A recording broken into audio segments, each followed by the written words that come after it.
حضور کو اللہ سبحانہ وتعالیٰ نے تحفتاً شب قدر عطا کی تھی بنی امیہ کی حکومت کے مقابلے پر. ذرا غور کیجیے گا, ایک ہے اس شب قدر کی حقیقت یہ, لیلۃ اللیلہ ہی فاطمہ, شب قدر کی جو باطنی حقیقت ہے وہ بی بی فاطمہ الزہرا سلام اللہ علیہا ہے. یعنی یہ کہ جو کچھ آپ کے ممبر پر بعد از وفات غاصبین آئیں گے, پھر بعد میں بنی امیہ آئیں گے, بنی عباس آئیں گے, ان سب کے مقابلے میں ہم نے آپ کو ایک فاطمہ الزہرا عطا فرمائی ہے. یہ جو بی بی فاطمہ الزہرا سلام اللہ علیہا, ان کی نسل سے ہم نے انا اعطیناک الکوثر, ایک ایسی نسل عطا کی ہے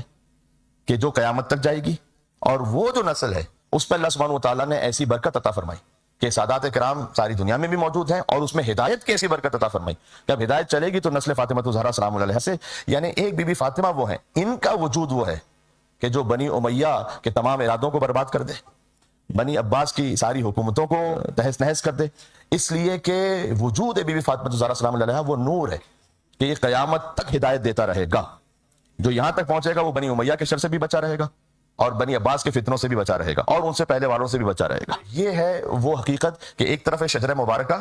جس کی بنیاد ہے بی بی فاطمہ الزہرا, جس کا مرکز بلکہ میں کہوں بی بی فاطمہ الزہرا ہے, کہ یہ فاطمہ ہیں, یہ فاطمہ کے بابا ہیں, یہ فاطمہ کے بچے ہیں, یہ فاطمہ کی اولاد ہے.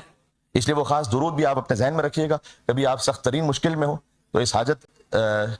کی نیت سے اس درود کو پڑھیں, اور واقعی اکسیر اعظم ہے, کبریت احمر ہے یہ درود. میں آپ کی خدمت میں پڑھ رہا ہوں, آپ بعد میں اس کو ریکارڈنگ میں دیکھ سکتے ہیں, حدیث قصہ ہی کی طرح ہے, ایک لفظ کے اضافے کے ساتھ اور تھوڑی سی فارمیشن کی تبدیلی کے ساتھ. وہاں ہم فاطمہ تو و ابوہا و بعلہا و بنوہا, وہ حالت رفعی میں ہے, پیش ہے. یہاں حالت جری میں اللہم صلی علی فاطمہ و ابیہا زیر کے ساتھ ہے, اللہم صلی علی فاطمہ و ابیہا و بعلہا و بنیہا والسر المستودع فیہا بعدد ما احاط بہ علمک. اس کا ترجمہ یہ ہے کہ پروردگار تو درود نازل فرما بی بی فاطمہ الزہرا سلام اللہ علیہا پر, اور ان کے بابا پر, اور ان کے شوہر پر, اور ان کی اولاد پر, اور اس خاص راز پر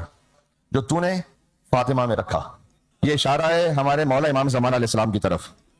اس نور پر خاص درود و سلام ہو. اتنا درود کہ بعدد ما احاط بہ علمک, جس کا احاطہ تیری ذات کے علاوہ اور کر ہی نہیں سکتا کوئی.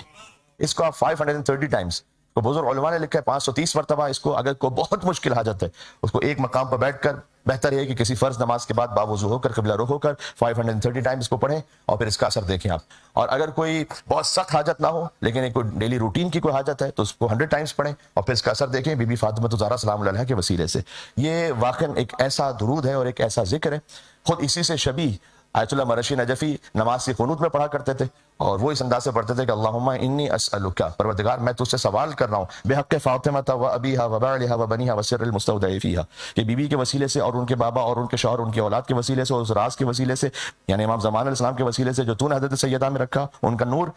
کہ ان تصلی علی محمد و آل محمد, کہ تو درود و سلام نازل فرما محمد و آل محمد علیہ السلام پر, وان تفعل بما انت اہل ولا تفعل بما انا اہل, اور میرے ساتھ وہ سلوک فرما جس کا تو اہل ہے, وہ سلوک نہ فرما جس کا میں اہل ہوں. یہ آیت اللہ مرشی نجفی کا نماز کے قنوت کا ڈیلی کا وظیفہ تھا.